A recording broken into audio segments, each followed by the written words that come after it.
Well, hello and welcome to the latest episode of the Ultimate Wellness Group Transformation Tuesday. Thank you for spending some of your Tuesday with us. Because there are many other things that you could be doing. And so please, if anybody is on, let me know if you can hear me well, if the video looks okay. Just want to make sure and check everything is good. And make sure you all can hear me, okay? So if anybody's on, please send me a comment real quick and let me know if you can hear me okay.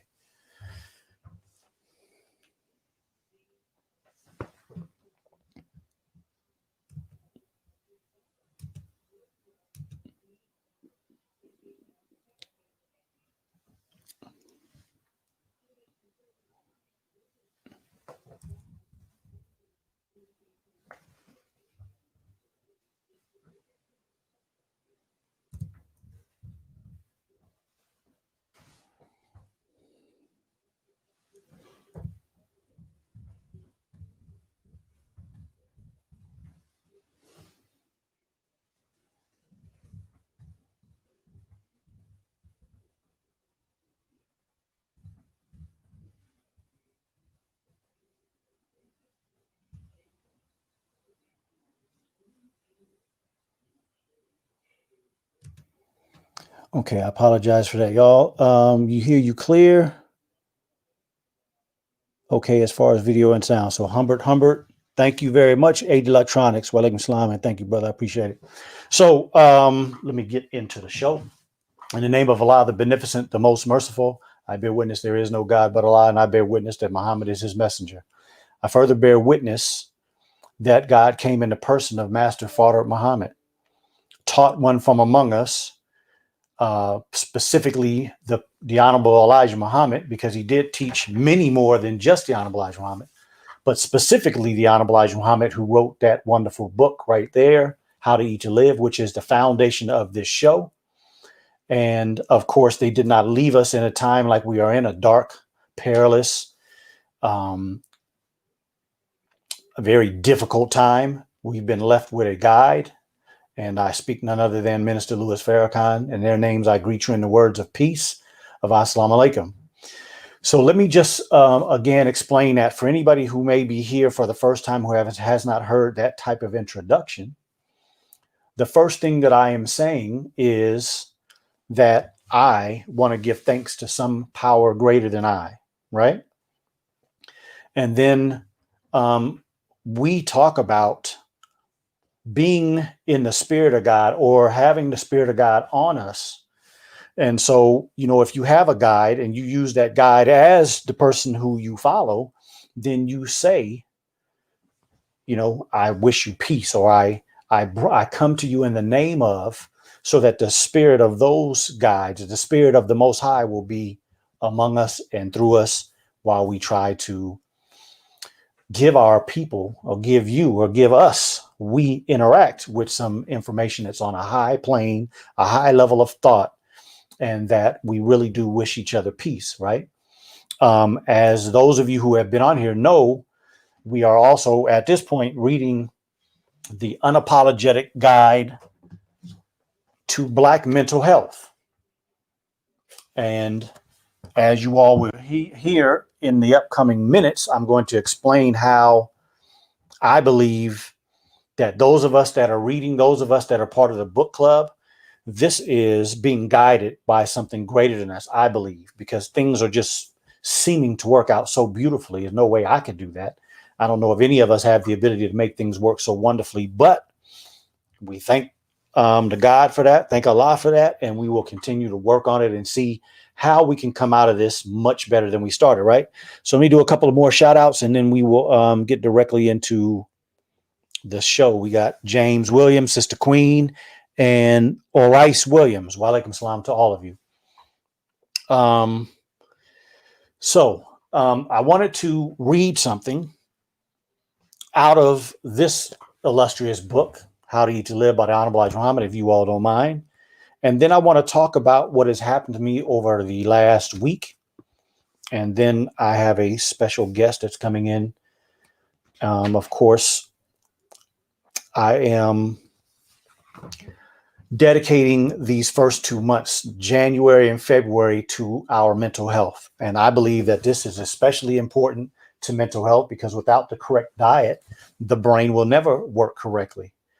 And of course, as a family medicine physician, part of what I do is mental health, right? That's an aspect of I should say a large aspect of what we do in the practice of medicine. It's weighing the mind of a person, the will of a person, the desire of a person, the ability of a person. And then we have to act accordingly if we truly care, because cookie cutter medicine has never been the way to really help people, right? The same thing for every person that you see. No, we're supposed to be evaluating each person and doing the best we can for that person. And so I just wanted to use that as a backdrop because I want to read a little something, talk about what I've been through this week, talk about some of the wonderful gifts that this book has given us. And we're only on page 48. And then, of course, open up the conversation with you all. And we'll have a little special guest in a few minutes. Okay, so on page 58, book 1, we read this morning, the Honorable Elijah Muhammad says, nearly all of my followers and I are already in heaven. And then in parentheses, he describes what heaven is in this way. He says, a peace of mind and contentment for the necessities of life, such as food, clothes, shelter, and without the enemy of fear and grief. Period. Right? So that's the end of quotation. He says, and with the protection of Almighty God, Allah, what more do we want? Powerful statement, right? A little bit further down, he says, but still within ourselves, we are happy because this evil world does not attract us anymore. We do not desire this kind of life that the wicked live. Our thoughts or minds feast upon the spirit of goodness. Therefore, the spirit of evil cannot find a place among us to dwell. Remember, life is what we make of it.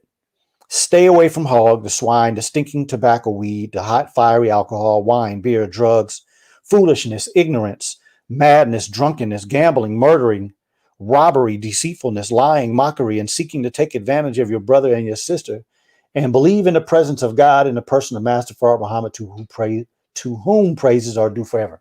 So, the ending of that, talking about Master Farad Muhammad, of course, that's what we believe in the Nation of Islam, correct? And so I don't mean to include that information as if I'm trying to exclude other religions or other spiritualities. That wasn't the point.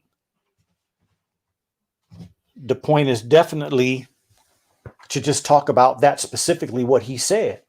But it's inclusive of us all, right? Because, tell a quick story. On last Monday, not yesterday Monday, but last Monday, my wife and I are on the way home in Houston, and I got a call from my sister here in California that my brother was being seen in the urgent care center and that he had bilateral COVID pneumonia. I talk all the time about us staying in control, right? I talk about us keeping the positive mind state.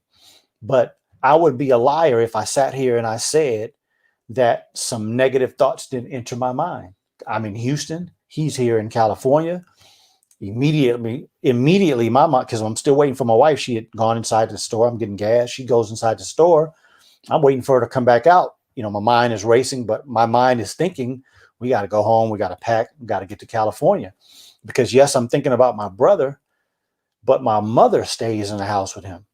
And my mother has comorbidities. My mother's 85 years young. I'm also thinking about her. Is she going to be okay? Did she get exposed? Does she have it? How is she going to do? Is she going to deteriorate? Is she going to be like these statistics? Am I going to lose my mother? Am I going to lose my brother? Already dealing with grief and bereavement as it is. And now we're going to add this. These are all going through my head, right? Mental health. My mental health was challenged. So I am now, all of that's been taken care of on the plane. headed to California, and I'm literally really going through it like, man, am I going to be able to handle these negative thoughts if this is a reality? Keep fighting to try to stay in the positive. They're going to be okay. My mother's been taking a supplement. My brother hasn't. I think he just took it for maybe 1 or 2 days. But my point is that all of these different ideas are going in my head, right? The deaths, the increase in cases in California, this so-called different strand, or this mutated strand now coming into America from, Europe. All of these things are on my mind. Plus the fact that the last time I was in California, I lost a friend of mine to COVID, right? So all of these things, why is all of this happening right around the time that we're beginning to read about mental health? And then what about that statement that I just read about being in heaven now? He said nearly all of my followers and I are in heaven now as we speak. And then he talked about these different things, right? So we have the necessities of life, but we also are free of fear and grief. Well, during that flight coming here to California, there was some fear going on in me, right? And one of the things that I've learned so much from this book already, right? For those of you who are reading, you know what I'm talking about. For those of you who haven't, consider getting the book. Even if you're not going to read with the book club, I think this is just an amazing book. I think it's important for us to have conversations about our mental health. I think it's important for us to begin to have those difficult conversations. Then in the Black community and the brown and the Native communities, we typically shy away from, right? And so she was talking about some very important things.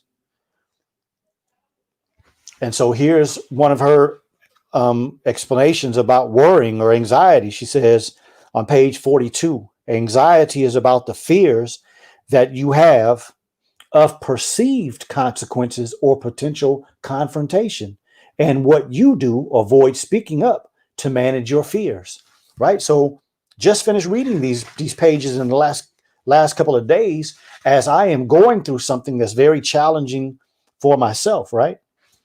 And here's another little section I just want to read quickly. On page 47, she says, the thing about anxiety is that the cause of the actual anxiety does not matter. And I know that might be difficult. I had somebody today mention that she doesn't really agree with that statement, and I can see why. Because a lot of us, we know that what we're dealing with is the reality, right? But her point was what matters is what you do in response to your fear and how you manage your worry. So I can understand both sides of the, that reality when you're talking about, it's not really that big of a deal what I'm worried about, what's causing my anxiety. But either way, if we think that's important or not, the thing that I think is important is what are we going to do? What can I do about my brother being in the hospital, right? I can't go see him. The fact that I'm a doctor makes no difference. They didn't let me in, so I'm texting my brother, asking him how he is mentally. He's telling me, some of the same things. He's like, man, I would be lying if I didn't tell you. This is like, I think maybe the second or third day. I would be lying if I didn't say that there were some times when I was afraid as hell, sitting in the hallway on a gurney, looking at all these other people in here. Hard for me to breathe. Got this oxygen going. You know what I mean? So he knew that he wasn't going to be able to see his family. He knew that he was probably going to be in the hospital for a while, and it was challenging him. And so, what did I do with my fear? What did I do with my anxiety? I started trying to use whatever capability I had to try to comfort him, to try to talk him through some things that not only in my experience, but in my studies, this is how people are coming out of this in a better fashion than those who do such and such, right? So I'm having conversations with him about that. And so every time that I did something for my mother or my brother, it kind of made my anxiety, not that I'm not still worried, he's in the hospital, right? He hasn't been in there enough days to figure out whether he's going in a negative direction or whether he's improving. But doing something is always better than sitting down and not doing anything. Talking about what's going on with you is always better than staying quiet and staying to yourself, right? So here it is. That's Monday. I get here late Monday night. Tuesday, My mother hasn't said anything to me specifically about my brother yet, right? But she knows he's in the hospital. She's starting to have some drops in her sugar. She's complaining of just being tired, and she's also complaining of some like vague pain in her back, or not really she couldn't really describe it. She didn't call it a pain, but something was going on in her back. When I first came here, my wife and I decided, well, and I shouldn't say I decided that we weren't going to stay here. We're going to stay at a friend's house because I wasn't really comfortable at first coming here, even with the confidence in my immune system. I was still concerned about being in a house where two people had it, right? I didn't know if my sister, my brother's wife, nor my niece had it or not. So I was like, you know what? I'm going to go. I'm going to check. I'm going to have my mask on. I'm taking my supplement to make sure that I feel confident in my immune system, but I don't feel comfortable living there. I don't feel like comfortable staying there. So I went and stayed with a friend of mine. So Wednesday, my mother's sugar dropped again. She was kind of feeling lightheaded when she got up and went to take her shower. And so my sister and my niece decided that they were going to take her to the emergency room. My mind's going crazy now, right? So I meet them at the emergency room, stay with my mom all day long. By the grace of Allah, they let her go home that night. We came home with some oxygen, a few medications that she needed. And of course, that was a great relief, right? To not have your mother and your a mother and your brother in the hospital and you can't do anything. My mother's starting to lose her memory a little bit. So I was extremely concerned about her being there and becoming a little confused because she's not in her normal environment, right? So all of these things going on in my mind. When she was released, it was a big burden, I think, off of me and the family. And now we could watch her, we could be there to assist her, but still have to deal with my brother. And so again, these bring up a lot of other things in my mind, like, how could my 85-year-old mother not wind up having to be hospitalized, whereas my 50-year-old brother does? And the conclusion that I came to was that my mother was taking a supplement. My mother's been taking a supplement since March. And I actually believe that is a big reason why my mother has done as well as she has. She has diabetes, right? So she has those comorbidities. She's 85. She's starting to get a little forgetful. She's not out moving around as much, especially in 2020, she wasn't. And so all those concerns and the fact that she did as well as she did has improved my confidence, not only in the supplement, but improved my confidence in the idea of the fact that all of us should do the best we can to prevent this problem, right? Let's not dilly-dally around with things that we know we need to be doing. If there's something you should be doing, we should be found doing that so we don't wind up in a situation where you have to be isolated from your family. My brother said that was the hardest part of he got out today, by the way. Good news, right? He's home now. But the most difficult aspect that he had to deal with was the fact that he couldn't be around his family once he started feeling better. There was no contact with somebody that he loved. He was frustrated of being in that environment. He was anxious of being in that environment and leaving and going home, anxious about getting better. And so all said and done, we thank Allah that both of them are doing well. Both of them are in a better situation. My mother, I told you she didn't say anything about my brother, but yesterday, last couple of days, she was telling me that when she found out my brother wound up in the hospital, she said it felt like her heart was going to beat out of her chest. So she was extremely anxious about him being in a hospital, right? Because my mother is a big news watcher. So she's watching CNN and watching other news channels like that a lot of part of the day. So all of this, intubation and being in the hospital and people dying and the death toll and all that is on her mind all day, every day. And so she had a lot of negative thoughts about what was going to happen to her son. And so it's a lot improved today, right? Him being back home now, he's definitely got some work to do. But my point is, see, we're real life situations that we're dealing with. We're reading, and it seems as we are going through the process of reading these books, personally, my life is an example that I need to apply these books right now as we speak, right?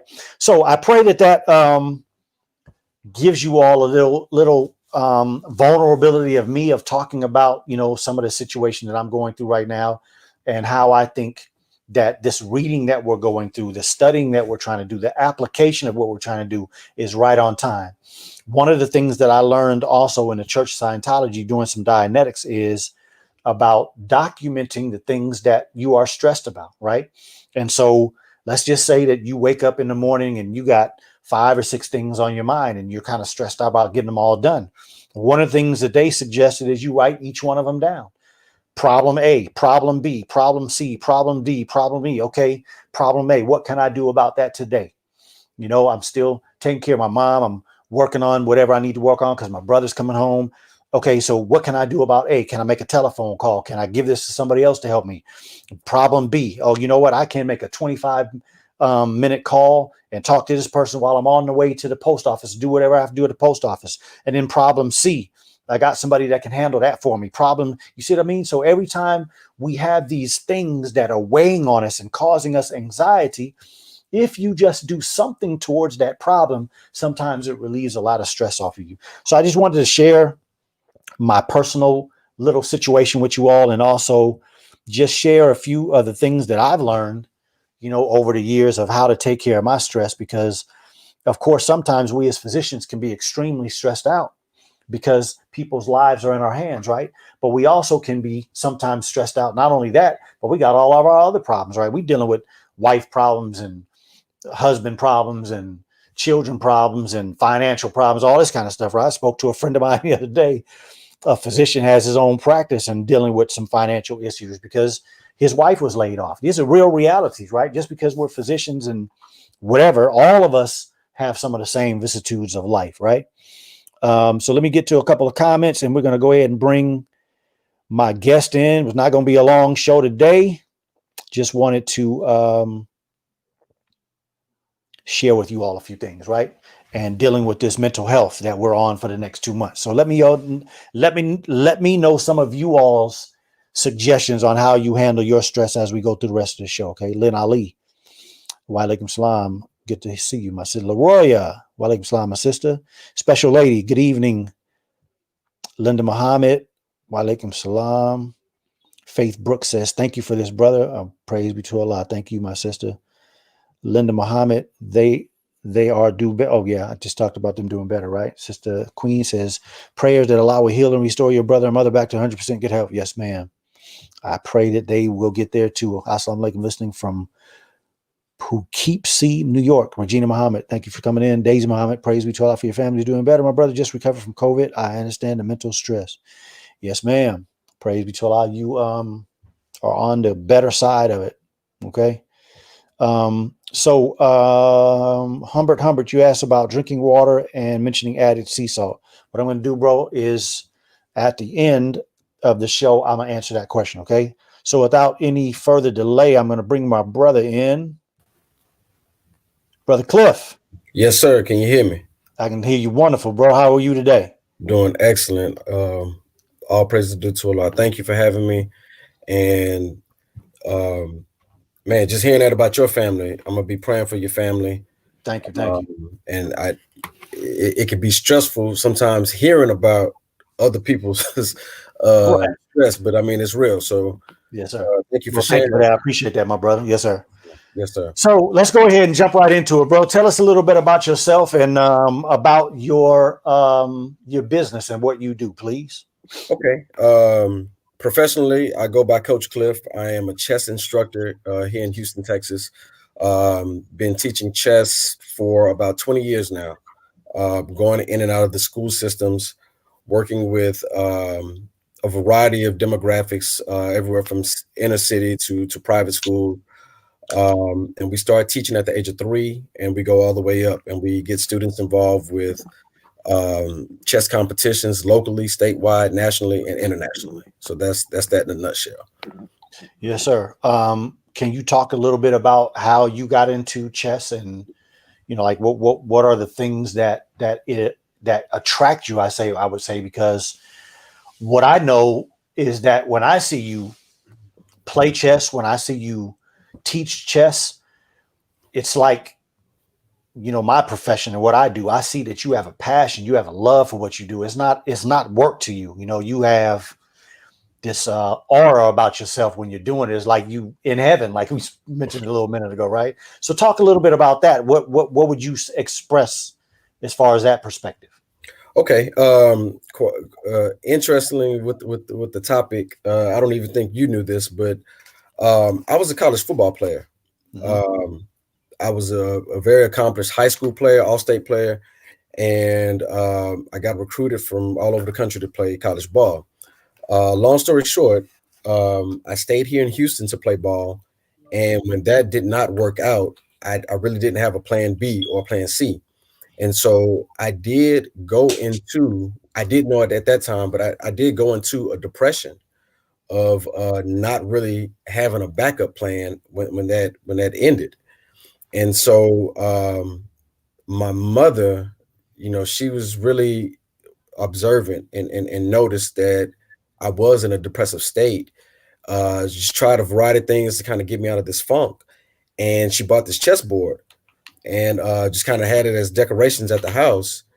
And one day I was like, man, she spent a lot of money on this set. It was real nice glass and wood set and everything. And I said, I don't want her to feel like she wasted her money. So I picked up an encyclopedia, did some research, learned how to move the pieces, learn how to play. And I saw that it was very cognitively intriguing. And it was one of those questions like, man, how come I didn't learn this when I was younger? Because it forces you to think ahead. It forces you to strategize. And it was just one of those things where it clicked like, man, if I would have learned this game as a child, I would have been able to strategize different moves in my personal life, in my professional life, to have a better outcome. And then I questioned, I don't know too many young Black children that play chess. Right. So I took it upon myself to say, you know what, I'm going to start teaching young children this game and just kind of help develop in a cognitive way and strengthen that. And so I went on to study psychology and finish school and get my degree in psychology, and I just tied the two together. Yeah, so that's powerful story, bro. And I did know, me and you go back a while, but I remember when you either were right at the end of your career or something, but you know better than I. But yeah, I did know that. But the rest of the story I didn't, so I'm learning some out as well. Can you give us a couple of examples of what you mean about, taking chess and applying it to like real life situations? Definitely. So chess is one of the few activities that work both sides of the brain simultaneously. Mm-hmm. And so when you're looking at logic and reasoning, you're looking at like the left side of the brain. And when you're looking at intuitiveness and you're looking at creativity, you're looking at the right side of the brain. And all of those things are connected on the chessboard when you're strategizing, when you tactically planning, long-term planning, just like with life situations. So you have to not only plan and think about what you want to do, how you want to get there, but you have to also take in consideration these variables that can kind of offshoot the plan. And there's something in chess called the Shannon number. And what that is after the first four moves, there's the possibility of moves equal that of the atoms in the universe. So there's like literally trillions of outcomes in one particular game, mathematically. Wow. And so, I try to relate that in life as to there's not just one way of doing something. Right. There's so many possibilities. And I think that, especially, Black people, when we say, we have this mindset to do something, and if it doesn't work out, we just look at it as a failure, and we look at it like, the world's it. But there's a million different ways, you can say, right. I want to be in the rap industry. Well, if you don't work out as a rapper, I mean, you could be a label owner, you could be a producer, right. You could be, film and industry. And so there's just A&R, yeah. And it ties together. But being that I take this approach dealing with mental illness, we come across the gambit of children, especially our children, who are misdiagnosed, mislabeled. I run into it all the time.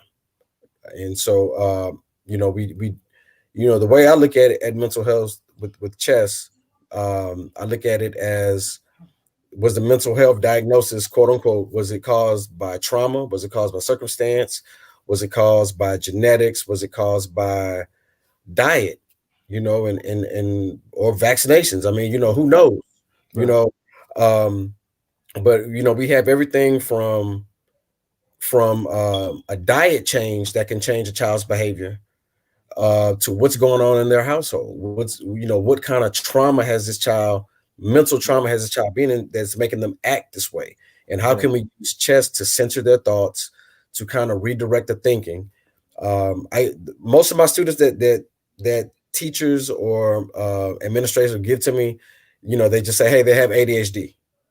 They can't calm down. But if we can teach them to sit down and focus and strategize in chess, then is it ADHD? And what is, it's just, right. It's a very broad stroke when you say mental health issues. But I mean, I do believe that it is very real. And I think that early diagnosis can go a long way, and prevention can go a long way as well. Absolutely. And early intervention, right? Because a lot of times we are having these young Black children and young brown children being diagnosed with things, but the only result of that diagnosis is usually some type of medication. And that's what I think why you and I, when we first talked about this, I thought it was so powerful, because we have to, like you said, there are a lot of different answers to a lot of different problems.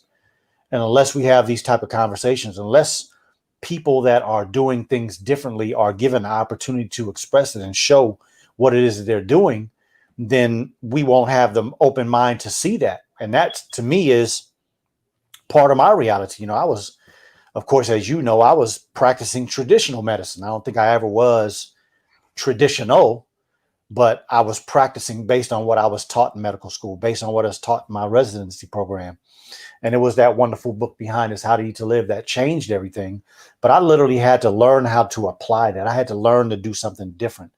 And a lot of people are continuously thinking about mainstream, right? The same reality of what we're dealing with right now, with the majority of the medical community talking about vaccine, where you have all of these other people that are talking about these other things that are working, other things that are working in other countries that are not the same thing that we're doing here. I think that's powerful, my brother. So talk a little bit about mental health, and specifically with chess, some of the people that you work with and some of the ideologies that you formulated with those activities on how chess and mental health can be maybe worked out through that process, or how mental health can be improved through the process of playing chess. Yes, sir. So, I feel that I've covered the gambit as far as different situations. Years ago, I worked at a group home, and these children were considered some of the worst of the worst, all kind of circumstances, and they had them on all kind of medication. Mm-hmm. What I would do, I would teach them chess just as a recreation. It wasn't like an organized program. But I would teach them chess, and what they found was it would put them in a calmer state before they went to bed. And that wasn't my intent. I was just trying to teach them a new game. But it really did work. And then also at this particular facility that I was at, I would bring them books. I would bring books by Dr. Naeem Akbar, bring books by The Messenger. And it captured their mind, and some of the same behavior that they were exhibiting with other people, they wasn't exhibiting, on my particular shift. Right. And so then it kind of dawned on me, like, man, it's not this broad label that they're sticking some of these children with. It just has to be a different approach or a preventative method. But however, some of the issues or the diagnosis of mental health, I've seen cases where it's been directly tied to the diet. Right. I've had a teacher tell me, man, I don't know, but after lunch, after this particular, they can't sit right, and we have all these issues, and you start looking at to what they're eating, then it's like, okay, well, let's try to take this out and let's see if that solves it. Yes. We encounter students who have been diagnosed with things, but their parents may have been substance abuse users. And so all of that affects the formation of the brain. That's right. And so you have to just kind of look at, the root of why is this person depressed? Why does this person have anger issues? Why does this person, just whatever it is. And we just try to use the methodology of chess to censor the thoughts, and to kind of come up with many solutions. And we tell students, we tell parents, as many solutions as there are on this chessboard for the particular move, there are as many different solutions that we can use to tackle this problem. And so, I've found it to be effective. Not saying that, I'm just totally against medication, but I say that we need to look at all aspects of mental health. I mean, if we're looking at, since we've been in this pandemic, crime has been on the rise. Right. Domestic violence has been on the rise. Right. And all of it has to do to mental health. So my radar is really up and kind of high, when I'm reading news stories and when I'm looking at these different things, even with certain athletes that's been in the news lately, I've been really researching to kind of see, has this particular pattern of behavior been prevalent, throughout their childhood, and what could have been done in their childhood, right, to kind of prevent it from morphing into what it is now. right. And so I'm convinced that, our program, or just learning this game in the right way, I believe can help to be a preventative method. I'm not going to say it's a cure-all, but I mean, I think that if you can get anybody to center their thoughts and to think things through, consequences, I think that, of course, they would have a better outcome in their actions and what they're doing. Yeah, I mean, you brought up some wonderful points, my brother. I as you were talking, I was thinking about the linebacker or the defensive end for Denver Broncos. Can't think of his name, but he's been in the news over the last couple of weeks.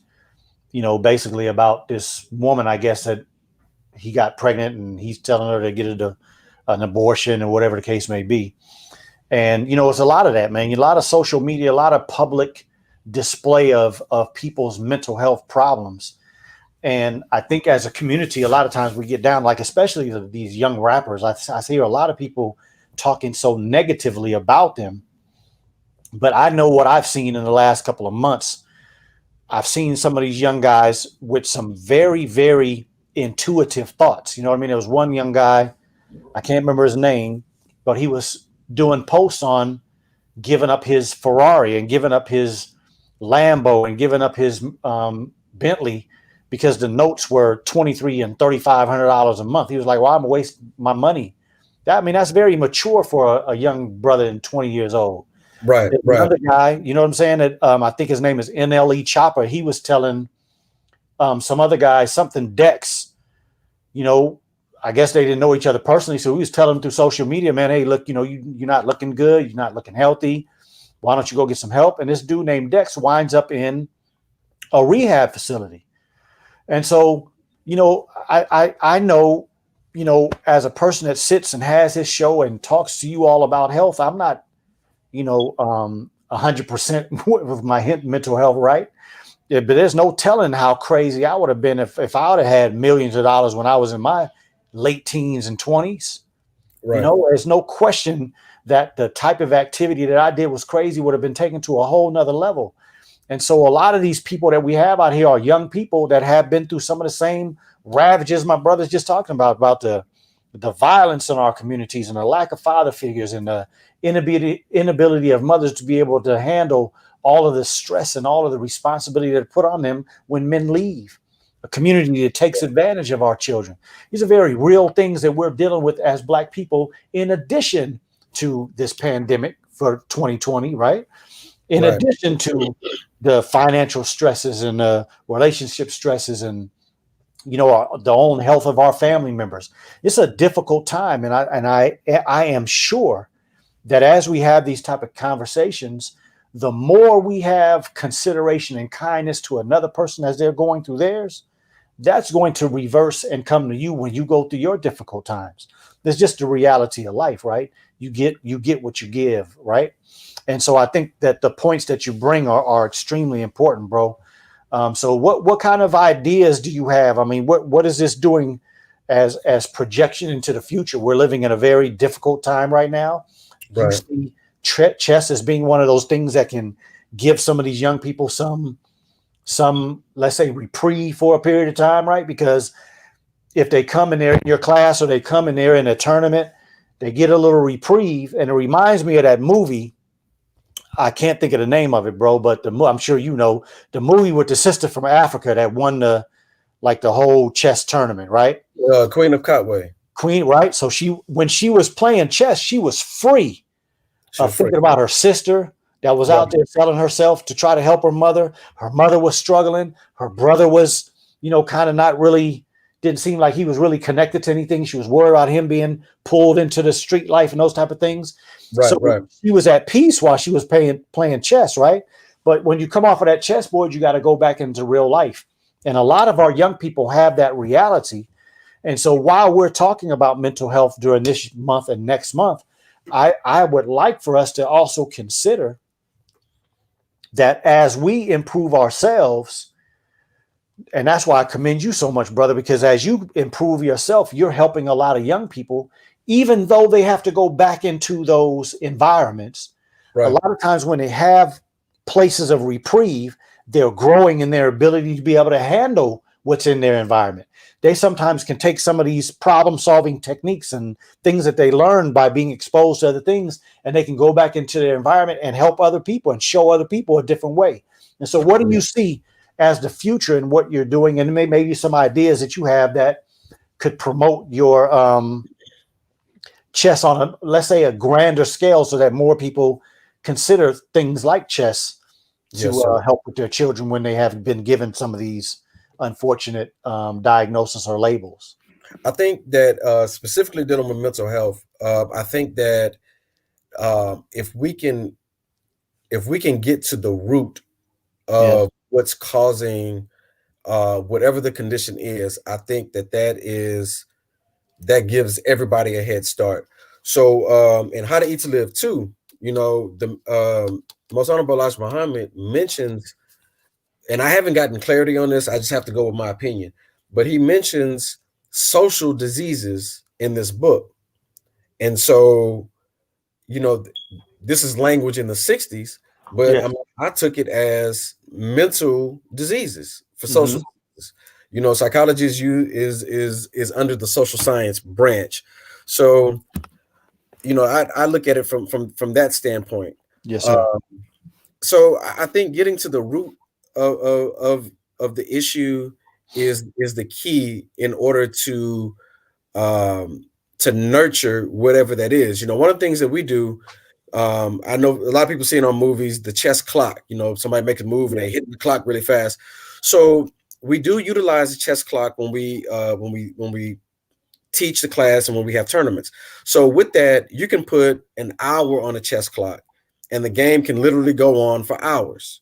But you can also put 1 minute, 2 minutes on the chess clock, and you're literally playing a 1 or 2 minute game. So sometimes what I find in that is that some students or players who have a lot of time on the clock, they're really good, because they can sit there and they can kind of think through, and they have this no time constraint on thinking through the problem to make the next move. And sometimes that will take maybe minutes for them to make one move. And then when you put that same good player on a 2 minute game, like they fall apart, like the pressure of the time, they fall apart. And so I translate that with my students and I tell them, say, hey, you're going to be faced with situations that you're going to have time to think your way through. That's right. And make several decisions that will impact your life and your family's life. But then you also need to be efficient playing with short amount of time, because there's going to be times where you're going to have to make a quick decision, and that decision is going to have to be the right decision. That's right. And so, I try to use that as a tool when we're teaching as relating to life situations.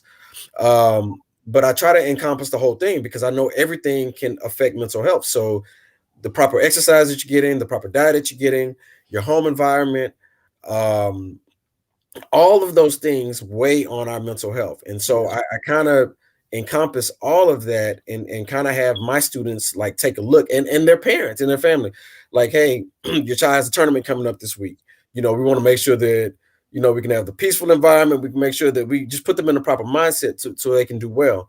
And I think that if we can translate that into any endeavor that we're working with, I think that it would help with the mental health that we're facing. How to anger issues, control, self-control, impulse control.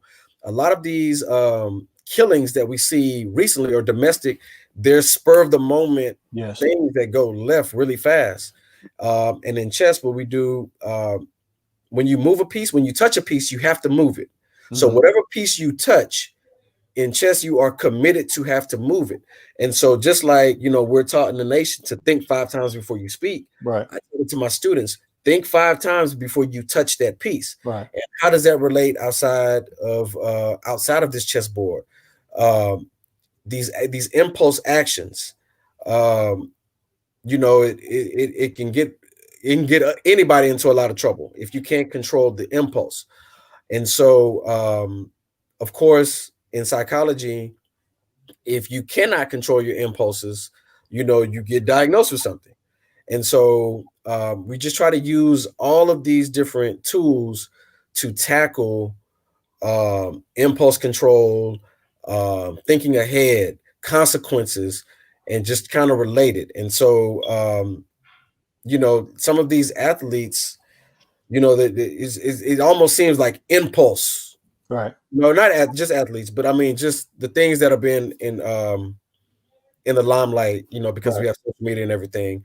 And a lot of things are done on impulse. And it just seems like people are not thinking things through. And it may be because of some deficiency in some area. I had a student physically attack me because I took their hot chips from them. And when I brought it up to the administration and to the office, it was kind of like, the parents say there's nothing wrong with them. And it's like, clearly this is not the response because somebody takes your chips. Clearly this is not the proper response. There has to be something else going on. Right. When we were seeing people fighting over these chicken sandwiches last year, whatever it was, and all of these things, man, we have been damaged as a people. Yes. And it's really, if you stand back and look at it objectively, what has been done to us historically, anybody else in the world would say that would be a traumatized experience that they will be affected for the rest of their lives. Right. And I've heard some scientists say that what we have witnessed and what we have gone through has been encoded in our DNA. And so that's another area that I'm researching as far as genetically with mental health. The messenger said social diseases, that we've gotten from another race in one way or another. Yes. And so that's my next step in looking at the genetic, quote unquote, genetic component. But it has to go back to what we have gone through and what we have witnessed that's affecting us today mentally. That's right. And that's another powerful statement, my brother, because, the Willie Lynch letter stated that if those slave masters were to follow his instructions, that this process would maintain itself for 300 to 1,000 years after you implemented it. And so those were implemented definitely through chattel slavery and have been continued to be implemented in us as a people. And we're only 100-something years out of slavery, physical chattel slavery. Right. And so it's a potential that, how many generations is that, And even on the average person's age, but we're talking about a lot of generations that we have to work through. But go ahead. I was going to say that this book, I was able to get it, Yes, sir. And in the first chapter, she alluded to Harriet Tubman going to, Yes. making the statement, she would have freed more slaves had they known that they were slaves. And she Yes. said just the fact that they didn't think that they were slaves was a form of mental illness. That's right. And so that's why I said, I look at trauma, circumstances. Yes. I look at diet, look at genetics, all of these things. And even when you go into like Dr. Wesley's book about, the drugs that we have been given, Yes. and how it affects further generations, all of these things, by feminizing the Black man, and all of these things, and masculizing the Black woman. Right. All of these things are done that affect our mindset, so we won't have the concept of liberation at the forefront of our brain. That's right. And so it manifests itself in anger, and manifests itself in losing self-control, and all of these different things that weigh heavy on our mindset. You can literally go into a depression just watching TV and looking at the unjustified killings and no justice behind it. That will put you in a mindset that said of just like, man, we have no hope, and that can lead you into a depression. That's right. And so she spoke about that in the book, right? Trayvon Martin. She talked about Jordan Land, I think his name is. I may be getting his name wrong, but the brother that got killed supposedly over the loud music. The white guy killed him because his music was too loud. But yeah, we're talking about some very serious ills that we have, and we have to have these type of conversations. The programs that you have, where we literally speak about these and talk about it, so that it's not this taboo conversation with the next generation, with these young people that are coming up now in a time that's, from a perspective of this pandemic, we've never seen anything like this. Now you add this on top of all the things that all of us have as mental health challenges. We got to start having these conversations, open conversations, and be very comfortable in having these conversations. Because if we don't, then we're going to continue that generational thing, like you say. Carl Abra says, is this world behavior, foods, various form of toxic medicine? I mean, I would agree with all of that, as brother Cliff just said. The toxicity that could potentially affect a child's brain. Of course, all the things that the child could be exposed to while that mother is pregnant. So, all of the things that you mentioned, and then you add the foods that she's eating, cleaning supplies, and if she's keeping herself clean and away from drugs of that nature. But what about prescription drugs? What about the vaccines? They're trying to give pregnant women flu vaccines these days. The vaccines when they're first born, the type of foods that families decide to feed a newborn baby if they're not breastfeeding. So all of these things are potential things that affect the neural development ability of a child's brain. And so I pray that that we are learning a lot in this book. And I think it was at this point now, what we're 13 days into this year, it is, I think, looking back at the decision that we, as the Ultimate Wellness School Book Club, decided to read these books together. Man, that was a God-inspired reality, even though we did our voting and those type of things, right? Because these books are so congruent. I always say that How to Eat to Live is a complete medical guide. It's a complete healthcare system from my vantage point. It includes so many things that will help take care of our mental health. And this is the first time that I've read a mental health guide that specifically takes our perspective in consideration. And that makes the two readings so powerful. And you opened up a perfect segue, my brother, because the next book we're going to read is Dr. Wesley's book. It's 800 pages. If you're in the book club, you've already seen the little post I did on it, but that's going to be next, right? So we'll be reading these two books through January and February, and it's going to take us 4 months to get through Dr. Wesley's book because it's 800 pages. And so we'll break it down into the reading that we're going to do every day, but it's going to be very important because we will have, in the first 6 months of this year, 2021, we will be packaging and arming ourselves with the type of information that's going to help us grow the type of solutions that we need, but also foster those relationships within ourselves and the people that are around us that we have influence on us, that we have influence on. So, brother, give us a few closing remarks, bro. We're going to jump off over here kind of early today, but I really appreciate you taking some time. The information that you gave is amazing. And what I'd like you to do before you actually get out is put your information on here so everybody can see, because I forgot to get it and post it before. Okay.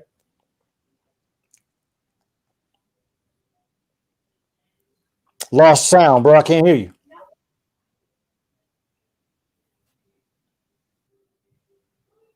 Okay.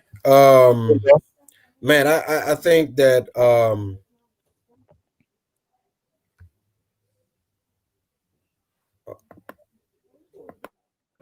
can you hear me?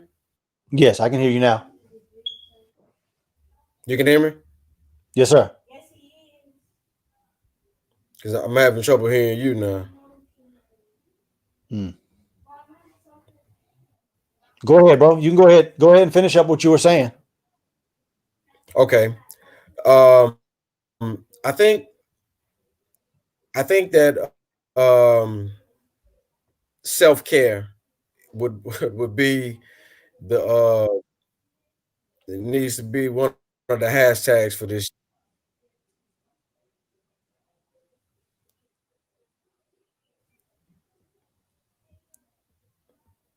I don't know if I can if you can hear me.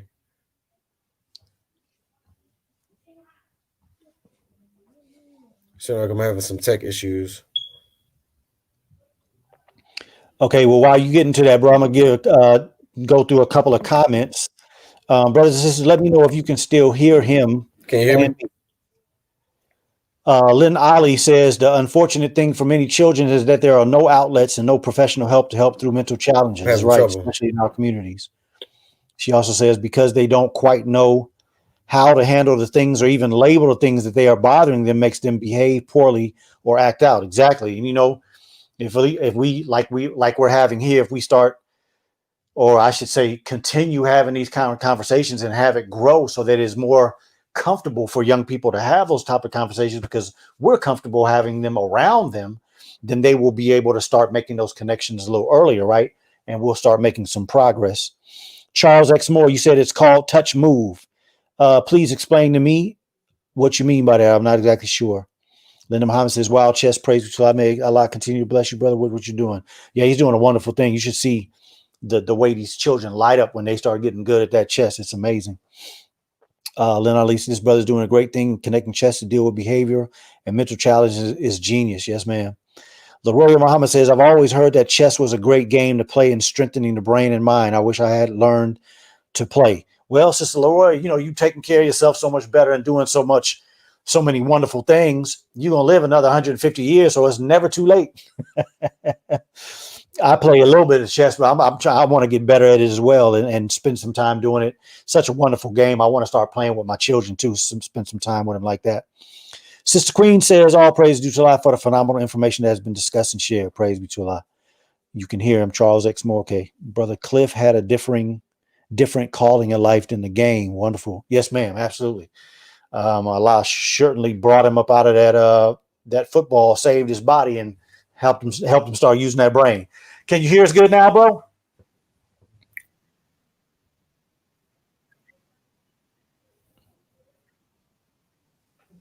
I can't hear you. Yes, Oh, sir. How about on my end? yeah, I can hear you now. Go ahead with with the statements that you were making, your closing comments, please.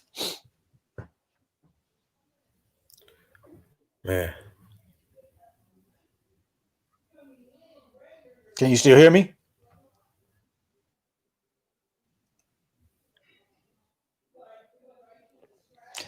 Okay, so I see you were talking about touch and move in a game, Charles X. Yes, sir. I was saying that I think self care needs to be one of the hashtags. Go ahead. Go ahead. We can hear you. Go ahead.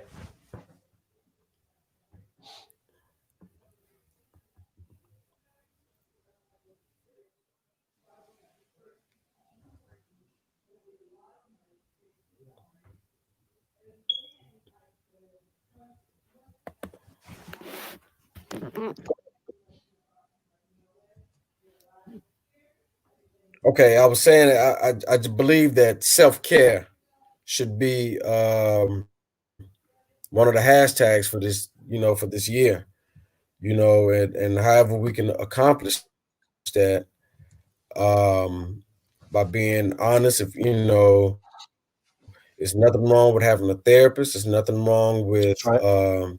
taking time for yourself. There's nothing wrong with telling people no.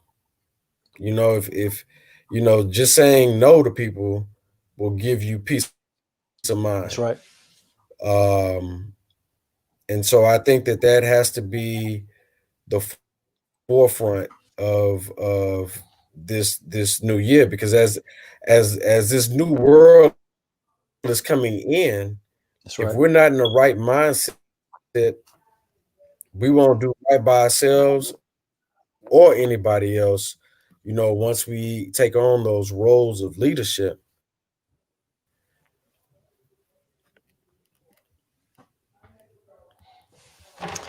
Yes, sir. That is a actually a beautiful way to end this program, because, brother, first of all, don't forget to put your information as I close out. Okay, there is a world going out, and as this world goes out, there's a new world coming in, and we pray that we're going to be a part of that new world coming in. But we have to work and believe that it is going to come in. And so I thought that was a wonderful way to end that section, brother. Cliff, thank you for coming on, brother. I'm going to close out, but I want you to put your information in, and so we'll talk soon, brother. Okay.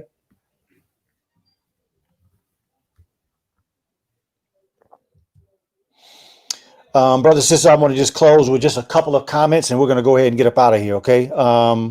I just wanted to show just a couple of headlines that I've seen over the last couple of days, and you all probably have as well. And this is one of them. It is essential to understand why some healthcare workers are putting off vaccinations. What I have noticed is that 13 physician colleagues of mine have come on Facebook and shown that they've gotten the vaccine. And I believe that all of them are being sincere. I believe all of them are, expressing what they think is the solution to a problem. They believe that. So I don't have any desire to knock them, put them down, nothing like that, right? But I will hold them accountable, because, like I reached out to a friend of mine today. He posted something on his Facebook page, and I responded that, I respect those who say that they've taken the vaccine.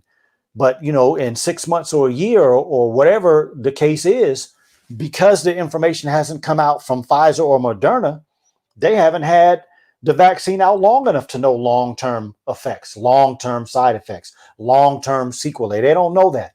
And so those of you who are out here saying that it's the right thing, it's the good thing to do, I don't know what you're basing your information on, right? Because every single one of these physicians that I've reached out to, when I see them post that, I ask them, did you read the FDA information? Did you have a choice? I'm asking them questions, and to date, I haven't had a physician respond to me saying that they went out and did the research of what is in the vaccine and what it potentially will do. What do they know about mRNA vaccines? No, each one of them, from my vantage point, is making a decision based on fear. They're making a decision based on the fact that how many people they've had to intubate, or how many people they see dying, or how many people are in bad shape that are coming through their hospital. That's a perspective of fear, right? But as we see, there are a lot of healthcare workers that are saying, hey, wait.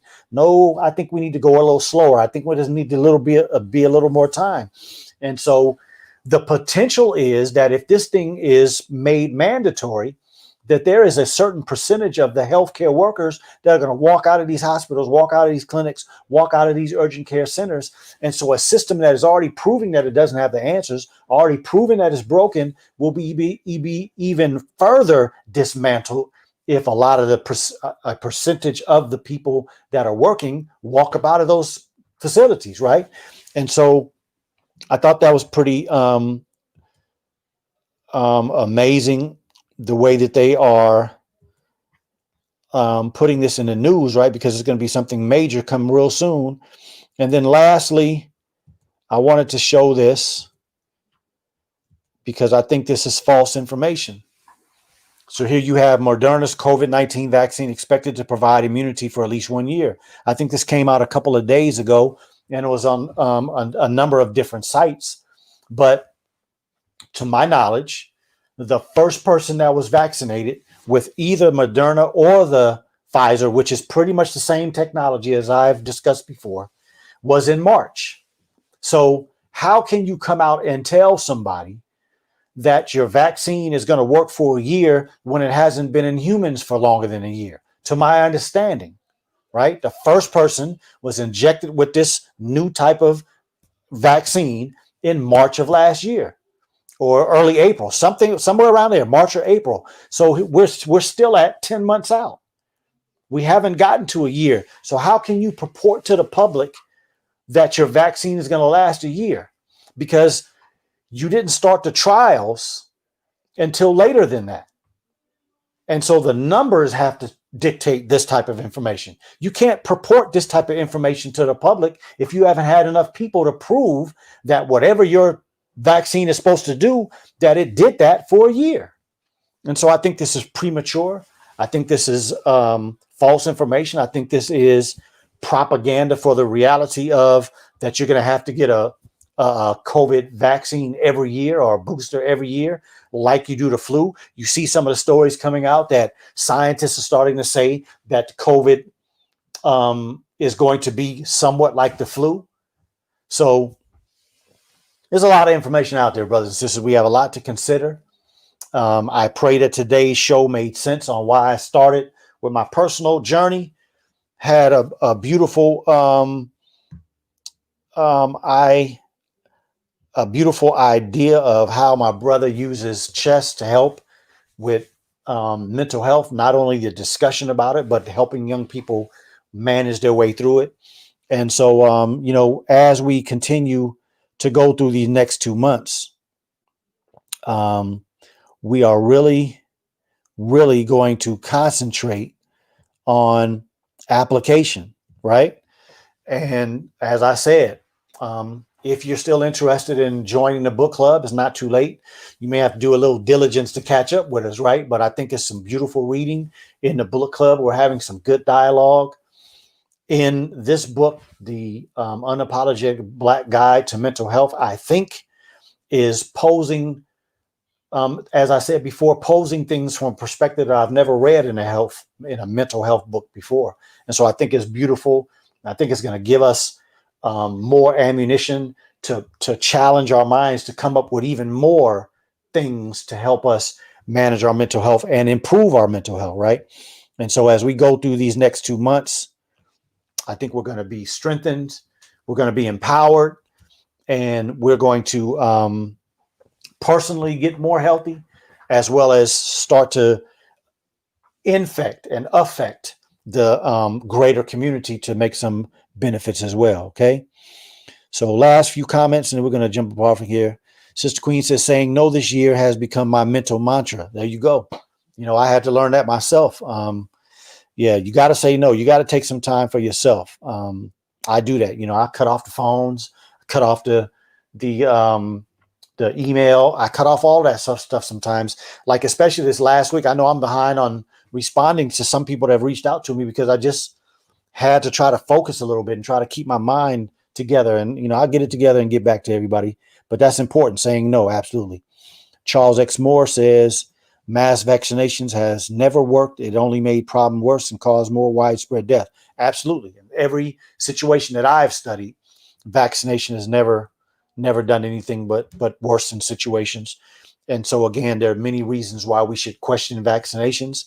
Each person that does your own research have to come up with your own reasons, but it definitely, I'm in agreement with you because that is speaking to the research that I've done.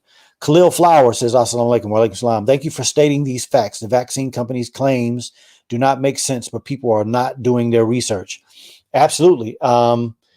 Absolutely, bro. That is a profound statement, right? And that's why I mentioned the physicians that I know. And that's why I responded to somebody that I consider, a colleague of mine. I responded to him like, hey, all y'all are posting that you're taking the vaccine. I don't see that any of you made a decision based on the research that you did. You're doing it based on the fear. And to date, none of them have any problems, but that's not my concern. There weren't very many problems in the studies a couple of weeks out. My concern, January of 2022 and further. That's when I want honesty from these physicians that are promoting the vaccine now. So thank you for that, brother. Leroy says, thank you for another informative show and blessed healing for your family. Thank you very much, sister. I appreciate your support. Never worked. That's right. Thank you for sharing information as usual. Special lady, thank you for coming in. Really a great show. Wash hands, wash hands. Okay, yes, ma'am. So thank you all. I appreciate you regulars. Anybody that's new, I appreciate you coming and checking out the Ultimate Wellness Group. You can see scrolling at the bottom is the information that you can use if you want to check out my social media sites or reach out to me for any further information. I thank you all for continuing to support in any way that you do. I pray that today you got some news that you can use. And based on the comments, I believe that you have. I believe that we are doing a wonderful thing for ourselves and our community by reading these books and being diligent, staying on course, and having these good conversations. In a world like we live in, especially with this pandemic and the way that it is, seems like it is girding its loins over these last couple of months, that you work hard on your health, right? Prevention is the key, brothers and sisters. And when you work on preventing getting the coronavirus, COVID, whatever you want to call it, SARS-CoV-2, you have to have a daily process by which you do something to benefit your immune system, right? And I pray that in that same light, we're doing something every day to benefit our mental health. Taking good care of yourself from a physical perspective is good. We should also have some other things that we do every day to benefit our mental health. So until the next time, I pray that you all have a wonderful rest of your day, a wonderful rest of your week, and you all take care of yourselves. Peace.